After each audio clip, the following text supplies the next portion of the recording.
అంటే ఇక్కడ పాయింట్ ఏంటంటే, మన వంతు మనం చేయాల్సిన వాటిని మనం చేస్తే దేవుడు చేయాల్సిన కార్యాలు దేవుడు చేస్తాడు.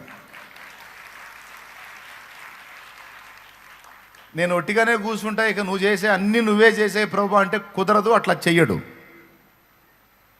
నేను ఒట్టిగానే కూర్చుంటా ప్రభా, నీకు ప్రార్థన చేస్తూ ఉంటా, నీకు అన్నీ నువ్వే చెయ్యి అంటే కాదు.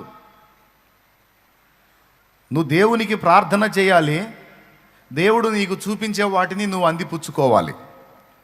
దీనికి మీకు ఈజీగా అర్థం కావటానికి, అంటే మనం చేయాల్సినవి మనం చేయాలి, దేవుడు చేస్తాడు అనేది మీకు అర్థం కావడానికి, ఆకాశ పక్షులను చూడండి, అవి విత్తవు, కోయవు, కొట్లలో కూర్చుకొనవు, ఆయనను మీ పరలోకపు తండ్రి నిత్యము వాటిని పోషించుచున్నాడు అనుంది.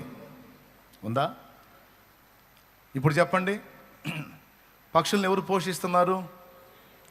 అవి విత్తవు, కోయవు, కొట్లలో కూర్చుకొనవు. అవునా? ప్రయాసపడకుండానే మీ పరలోక తండ్రి వాటిని పోషిస్తున్నాడు అన్నోళ్ళు ఎంతమంది చేతులు ఎత్తండి. ఎవరు చెప్పారు? ఎవరు చెప్పారు? నువ్వేగా చెప్పింది. ఏం చెప్పాను?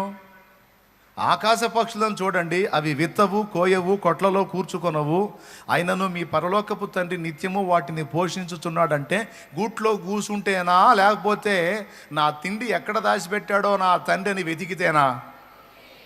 మరి ఆ ముక్క మర్చిపోయారేమి? అర్థమైందా? అది పాయింట్. దేవుడు కూర్చోబెట్టి గూట్లో ఆహారం ఇవ్వట్లా,